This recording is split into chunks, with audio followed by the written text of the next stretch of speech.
আমাকে ছাড়েন। কেন জান, ছাড়বো কেন? আমি আম্মুর কাছে যাব। যাবে, অবশ্যই যাবে। তার আগে আজকে একটু আদর করি, কালকে তোমাকে আম্মুর কাছে নিয়ে যাব, কেমন? না না, আমার কিছু করা লাগবে না। আপনি আমার সাথে কি সব করছেন? প্লিজ আমাকে ছেড়ে দেন। কী সব করছি জান? এই যে কেমন কেমন যেন করছেন, তার উপর সব কিছু টেনে খুলে ফেলছেন। আর কি করছি জান? আর কি করছেন দেখতে পাচ্ছেন না? আমার সব জায়গায় মুখ লাগিয়ে কামড় দিচ্ছেন। এরকম কিছু আমার চাই না। প্লিজ আমাকে ছেড়ে দেন, আমি আম্মুর কাছে যাব। আমি না তোমার বর? বিয়ের পর বরের কাছে থাকতে হয়, জানো না? তাহলে আম্মুর কাছে যাবে কেন? আমি জানি না, আমার অনেক ভয় লাগছে। প্লিজ আমাকে যেতে দিন, আমি আম্মুর কাছে যাব। আমি এমন করছি তাই ভয় লাগছে তো? এর জন্য আবার কান্না করা লাগে? আচ্ছা ঠিক আছে, আমি আর এরকম করব না, সুন্দর করে আদর করে দিব, কেমন? না না, আমার কিছু চাই না। প্লিজ আমাকে ছেড়ে দেন। আমার সাথে এরকম কিছু করবেন না। আমার অনেক ভয় লাগছে। আপনার চোখ কেমন যেন লাল হয়ে আছে, তার উপর আমার সাথে কী সব করছেন। প্লিজ আমাকে ছেড়ে দেন। আরে তুমি এরকম ভাবে বলছো কেন? তুমি জানো না আজকে আমাদের কি? না না, আমি কিচ্ছু জানি না, আর জানতেও চাই না। আরে বাবা, তুমি এত ভয় পাচ্ছ কেন? আমি বাঘ নাকি ভাল্লুক যে তোমাকে খেয়ে ফেলবো? এরকম করতে নেই বরের সাথে। আমার কথা শোনো জান। আপনার কথা শুনলে আমাকে ছেড়ে দেবেন তো? তাহলে শুনবো, না হলে আমাকে এক্ষুনি ছেড়ে দিন, আমি আম্মুর কাছে যাব। সেটা পরে দেখা যাবে। আজকে আমাদের বাসর রাত। এই বাসরাতে স্বামীর কাছে থাকতে হয়, তার থেকে ভালোবাসা নিতে হয়। তুমি জানো না বুঝি? নাকি তোমাকে কেউ শিখিয়ে দেয়নি? আমি জানি না, আর জানতেও চাই না। আমাকে কেউ বলেনি এসব পচা কথা। কি বলো, এসব তো মেয়েদের শিখিয়ে দেয়। তার উপর তোমার জানার কথা, তোমার বয়সটা তো কম নয়, 18 হয়ে এসেছে। তাহলে তুমি জানো না কেন? আচ্ছা, তুমি সত্যি বলছো নাকি মিথ্যা বলছো? আমি যেন তোমাকে আদর না করি তার জন্য ভয় মিথ্যা বলছো, তাই না? না, মানে আসলে হ্যাঁ। তাহলে বলো, কে তোমাকে কি শিখিয়ে দিয়েছিল? দিদা একটা কথা বলেছিল। দিদা কি বলেছিল আমাকে বলো? বলেছিল আপনি নাকি আমার কাছে আসবেন, আর রুমে আসলে আমি যেন আপনার পায়ে হাত দিয়ে সালাম করি। আর কি কি বলেছিল বলো? আরো অনেকটাই তো নিশ্চয়ই বলেছিল, কিন্তু তুমি সেটা বলতে চাইছো না, তাই তো? আমার কাছে ভয় কিসের জান? আমি তো তোমার বর, তাই না বলো? তারপর তোমার সাথে এরকম একটু একটু দুষ্টুমি করতেই পারি। আর এটা তো আমি তোমাকে ভালোবাসা দিচ্ছি। আর তুমি ভয় পাচ্ছ? বলো, আর কি বলেছিল দিদা?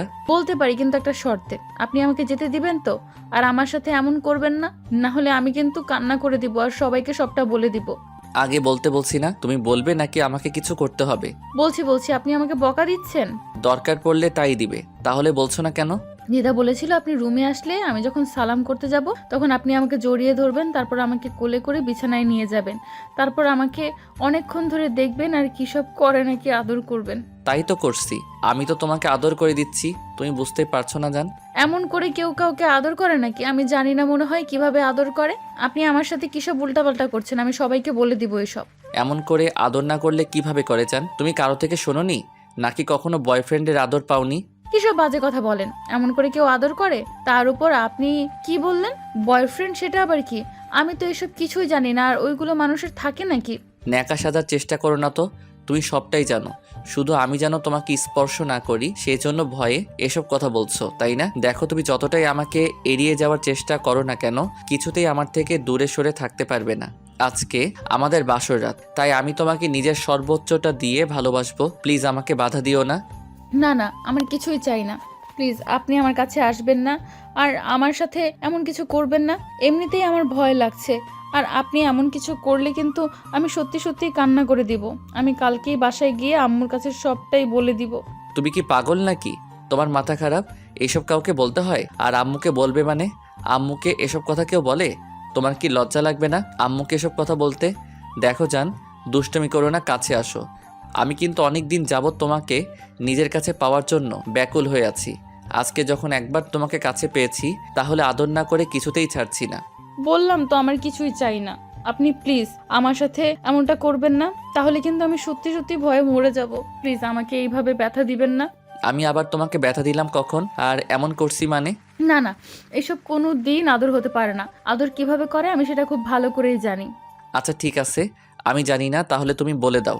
আমি জানি না মনে করেছেন আদর কিভাবে করে? আব্বু তো আমাকে প্রায় আদর করে দিত। কত আদর করতো আমাকে। ওই জন্যই তো বললাম, কিভাবে আদর করতে হয় আমাকে বলো, আমিও ঠিক তেমন করে তোমাকে আদর করে দিব। আব্বু আমাকে রোজ জড়িয়ে ধরতো। সবসময় বাসা থেকে বেরোনোর আগে আমার কপালে একটা করে পাপ্পি দিত, গালেও অনেকগুলো পাপ্পি দিত। সব সময় আমাকে ঘুম পাড়িয়ে দিত। আমি আব্বুর কোলে মাথা রেখে ঘুমাতাম। আব্বু মাথায় হাত বোলাতো। এটাকে আদর বলে। আমি খুব ভালো করেই জানি। আর আপনি যেসব করছেন এসব পচা জিনিস আমি জানি। এমনটা কেউ করে না, সবাই এসবকে বাজে বলে, আর আপনি এসব করছেন। আমি সবাইকে সবটা বলে দিব। তুমি ভুল বুঝছো জান, এটাকে আদর বলে। তোমার আব্বু যে আদরটা করতো ওইটাকে স্নেহ ভালোবাসা বলে, আর আমি যেটা করছি সেটাকে স্বামীর ভালোবাসা বলে। আর স্বামীর ভালোবাসাটা কোনো মেয়ে না চাই, তাহলে তুমি আমার থেকে কেন চাইবে না বলো? না না, আমি এমন কিছু চাই না। আপনি আমার সাথে যেন কেমন কেমন করছেন, আমার এরকম কোনো আদর চাই না। প্লিজ আপনি আমাকে এখান থেকে যেতে দিন, আমি আম্মুর কাছে যাব। আপনাকে দেখেই আমার ভয় লাগছে। আপনি কেমন যেন রসগোল্লার মতো চোখ করে আমার দিকে তাকিয়ে আছেন, দেখেই মনে হচ্ছে আমাকে গিলে খেয়ে ফেলবেন। তারপর যদি এমন কিছু করেন, আমি তো ভয় মরে যাব। কিচ্ছু হবে না, দেখো তোমারও ভালো লাগবে। বললাম না আমার এমন কিছু চাই না। প্লিজ আপনি আমাকে ছেড়ে দেন। আপনি যদি আমার সাথে এমন করেন তাহলে কিন্তু আমি কান্না করে দিব, আর আম্মুকে সবটা বলে দিব। তখন আম্মু আপনাকে কত বকা দিবে দেখে নিয়েন। আপনি একটা পচা লোক, বাজে লোক। যদি আমার সাথে এমন করেন তাহলে আমি আপনার কাছে থাকবো না। পাগলামি করো না তো। আজকে আমাদের বাসর রাত, আর বাসর রাতে স্বামী তার স্ত্রীকে আদর করবে, এটাই স্বাভাবিক। তুমি জানো না কেন? তোমার না কতগুলো বান্ধবীর বিয়ে হয়েছে, তাহলে ওরা কি তোমাকে বলেনি? না না, আমি ওদের থেকে কিছু শুনিনি। এসব বাজে জিনিস শুনতে নেই। আমি সেটা খুব ভালো করে জানি, ওদের বর অনেক ভালো, কিন্তু আপনি খুব পচা। আপনি আমার সাথে কি সব করছেন? তুমি জানলে কি করে ওদের বর এরকম করে না? ওরা খুব ভালো, আর এরকম না করলে সে ভালো হয়, তাই না? আমি খুব ভালো করেই জানি ওরা এমনটা কখনোই করে না, কারণ আমার বান্ধবীরা বলে ওদের বর ওদের খুব ভালোবাসে। আপনার মতো বাজে লোক নাকি ওরা যে এরকম উল্টাপাল্টা কাজ করে? আপনি একটা পচা লোক, দুষ্টু লোক।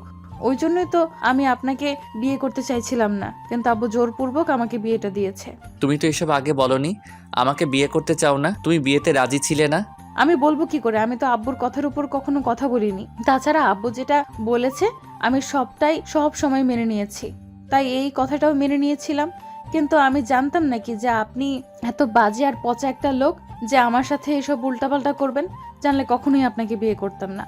বিয়ের আগে আমি তোমার সাথে বারবার কথা বলার চেষ্টা করতাম, তখন তুমি একটাবার বলতে আমাকে তোমার পছন্দ না, তুমি অন্য কাউকে ভালোবাসো আর তাকেই বিয়ে করতে চাও। না না, আমি অন্য কাউকে পছন্দ করি না, আর কাউকে ভালোবাসি না। আপনাকে দেখলে আমার ভয় লাগে, তাই আমি মনে হয় আপনি আমার সাথে কিসব করবেন তার উপর এখন কেমন করে যেন আমাকে ধরছেন, আবার আমার গায়েও কিসব করছেন। এসব করলে কিন্তু আমি কান্না করে দিব। ওকে ওকে, আমি কিছু করব না, শুধু তোমাকে বুকের সাথে জড়িয়ে ধরে রাখবো, কেমন? যতদিন না তুমি আমাকে ভালোবাসতে পারো, তোমার ভয়টা না কাটে, ততদিন অবধি আমি তোমাকে আদর করব না, কেমন? শুধু এটুকু অধিকার আমাকে দাও। না না, আমার কিছু চাই না। আপনি আমাকে ছেড়ে দেন, আমি আপনার থেকে দূরে সরে যাব। আপনি কি সব করেন? আপনি আবারও এসব করবেন যদি আমি আপনার কাছে যাই? আপনি শুধু আমাকে ভুলানোর জন্য এরকম কথা বলছেন, তাই না? আমি খুব ভালো করেই জানি। প্লিজ আমাকে ছেড়ে দিন। বললাম তো তেমন কিছু করব না। আমার কথা তোমার বিশ্বাস হয় না? দেখো আমি একদম তোমাকে স্পর্শ করব না। জানো আমিও না জীবনে কখনো কাউকে ভালোবাসিনি, শুধু বিয়ের পর বউকে ভালোবাসবো বলে আমার সব ভালোবাসাটা তোমার জন্য যত্ন করে রেখেছিলাম। কারণ এই পৃথিবীতে এখন কেউ কাউকে বিশ্বাস করতে পারে না। যেখানে সবাই সবাইকে ঠকাতে ব্যস্ত, সেখানে শুধু আমি এইটুকু ভেবেছিলাম যে বিয়ের আগে কোনো সম্পর্কে না জড়িয়ে শুধু বউকেই ভালোবাসবো আর তাকেই বিশ্বাস করব। কিন্তু জানতাম না যে তুমি আমাকে কখনো ভালোবাসবে না। তুমি তো একটাবার আমাকে বলতে পারতে যে তুমি আমাকে ভালোবাসো না, বিয়ে করতে চাও না, তাহলে আমি বিয়েতে বারণ করে দিতাম। আমি তো বলতে চেয়েছিলাম, কিন্তু আম্মু আমাকে বলতে বারণ করেছিল। বলেছিল বিয়ের পর সব ঠিক হয়ে যাবে। আমি কি জানতাম নাকি আপনি এমন আমার সাথে এরকম করবেন? আমি খুব খারাপ, তাই না? তোমাকে কেমন করে স্পর্শ করলাম, তোমাকে এমন করে শুধু শুধু বুকের সাথে জড়িয়ে ধরে রেখেছি, যেটা তোমার মোটেও ভালো লাগেনি, তাই না? আচ্ছা ঠিক আছে, তুমি বালিশে শুয়ে পড়ো, আমি আর তোমাকে স্পর্শ করব না। আসলে কি জানো তো, যেদিন তোমার আপুর বিয়ের অনুষ্ঠান তোমাকে প্রথম দেখেছিলাম, সেদিন তোমাকে দেখে আমার অনেক বেশি ভালো লেগেছিল। ভেবেছিলাম এটা আমার ভালো লাগা, কিন্তু কখন কিভাবে তোমাকে ভালোবেসে ফেলেছি নিজেও জানতাম না। বুঝতে পারিনি একটা সময় তোমাকে এতটা ভালোবেসে ফেলবো যে তোমার জন্য পুরো পাগল হয়ে যাব। তোমার বাচ্চামিটা আর এই সহজ সরল মনটা আমাকে তোমার প্রেমে পড়তে বাধ্য করেছিল। আমি ভেবেছিলাম বিয়ের পর বউকে ভালোবাসবো, কিন্তু তোমাকে যে তার আগেই তোমাকে ভালোবেসে ফেলবো আমার জানা ছিল না। তারপর যখন তোমার সম্পর্কে সব খোঁজ খবর নিলাম, তখন জানতে পারলাম তুমি একটু বাচ্চা স্বভাবের। তারপরে ভেবেছিলাম তুমি আমার মনের কথাগুলো বুঝতে পারবে। বোঝানোর চেষ্টা করে যখন ব্যর্থ হলাম, তখন তোমাকে প্রপোজ করতে চেয়েছিলাম। তখন আমার ফ্রেন্ড আমাকে বাধা দেয়, বলে তুমি এসব বিষয়ে একদম বোঝো না, তাই তোমাকে যেন এসব বিষয়ে আমি কোনো ফোর্স না করি। সেই জন্য বাসায় বিষয়টা বলেছিলাম। তারপর আব্বু আম্মুও আমার কথাতে রাজি হচ্ছিল না। আমি ওদের বলেছিলাম আমি তোমাকে ভালোবাসি, নিজের ভালোবাসা দিয়ে ঠিক সবটা বুঝিয়ে দিতে পারবো। তাই তোমার আব্বু আম্মুর সাথে কথা বলেছিল। ওরাও প্রথমে রাজি ছিল না। আমি অনেক রিকোয়েস্ট করেছিলাম সেদিন তোমার আব্বুর হাত ধরে, তারপর তোমার আব্বু বিয়েতে রাজি হয়েছিল। বলেছিল তোমাকে দেখে রাখতে, সব সময় বুকে আগলে রাখতে, তোমাকে কষ্ট না দেই কখনো, আর আমার থেকে যেন তোমাকে দূরে সরিয়ে না দেই।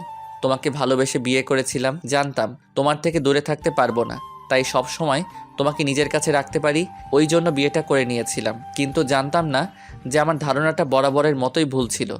আমি যেমন সব কাজে ব্যর্থ হয়ে যাই, তেমনিভাবে তোমাকে ভালোবেসে ব্যর্থ হয়ে যাব। বোঝাতে পারবো না কতটা ভালোবাসি।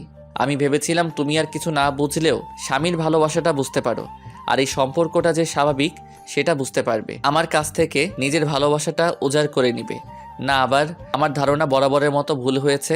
বিয়ে ঠিক হওয়ার পর যখন বারবার তোমার কাছে যেতাম, তখনও তুমি লজ্জা পেয়ে আমার থেকে দূরে সরে যেতে, কিন্তু একটাবার বলতে পারোনি যে তুমি বিয়েতে রাজি না, কখনো আমাকে ভালোবাসতে পারবে না। শুধু আব্বু আম্মুর কথা ভেবে আমাকে বিয়েটা করছো। ঈশান খেয়াল করে দেখলো তুষি অনেক আগেই ঘুমিয়ে গেছে। ঈশানও চোখের পানিটা মুছে নিয়ে ওপাশ ফিরে শুয়ে পড়ল। একটা সপ্তাহ কেটে গেল বিয়ের সব ফর্মালিটি পূরণ করতে। তুষিদের বাসায় থেকে ঈশান ব্যালকনিতে দাঁড়িয়েছিল। এর মাঝে তুষি এসে ওর পাশে দাঁড়ালো। ঈশান তুষির দিকে একটাবারও তাকালো না, তাই ও অবাক হয়ে ঈশানের দিকে তাকিয়ে রইল। তারপর হঠাৎ করেই তুষি এমন কিছু করলো যার জন্য ঈশান অবাক না হয়ে পারল না। তুষি ঈশানকে পেছন থেকে শক্ত করে জড়িয়ে ধরলো আর বলতে লাগলো, বিশ্বাস করেন, আমি না সেদিন ওই কথাগুলো আপনাকে এভাবে বলতে চাইনি, কিন্তু আমার ভয় লাগতো। ভেবেছিলাম আপনি আমাকে ভালোবাসেন না, শুধু আমার মোহে পড়ে আমাকে বিয়ে করেছেন, তাই আপনাকে দূরে সরিয়ে দিয়েছিলাম। আমি সবটা সেদিন জেনে শুনে করেছি। আমি সবই বুঝি, কিন্তু আপনাকে পরীক্ষা করার জন্যই এমনটা বলেছি। প্লিজ, আপনি আমার এই সামান্য কথাটুকুতে কষ্ট পাবেন না। আমি মানছি আমি ভুল করেছি, তার জন্য আপনার কাছে মাফ চাইছি। আমি আজকে বুঝতে পারছি আপনি আমাকে কতটা ভালোবাসেন, যার জন্য এই কয়েকটা দিন আমার থেকে দূরে থাকতে পারছিলেন না। প্লিজ, আপনি আমাকে মাফ করে দেন। আমি আপনার ভালোবাসাটা চাই, আপনার থেকে স্ত্রীর অধিকার চাই। প্লিজ আমাকে সেটুকু দেন। কিন্তু তুমি তো বললাম না সবটা আপনাকে পরীক্ষা করার জন্য। আর একটাও কথা নয়, এখন আমাকে আদর করবেন, আমাকে সব সময় এভাবেই ভালোবাসবেন, তাহলে আমার আর কিছুই চাই না। আমি শুধু আপনার বুকে থাকতে চাই। রাখবেন তো? হ্যাঁ, রাখবো। নিজের সর্বোচ্চটা দিয়ে ভালোবাসবো, বুকে আগলে রাখবো। আমাদের দেয়া গল্পটি যদি আপনাদের ভালো লেগে থাকে তাহলে একটি লাইক করুন। আরও নতুন নতুন গল্প পেতে চ্যানেলটি সাবস্ক্রাইব করে বন্ধু হয়ে আমাদের পাশে থাকুন। ধন্যবাদ সবাইকে।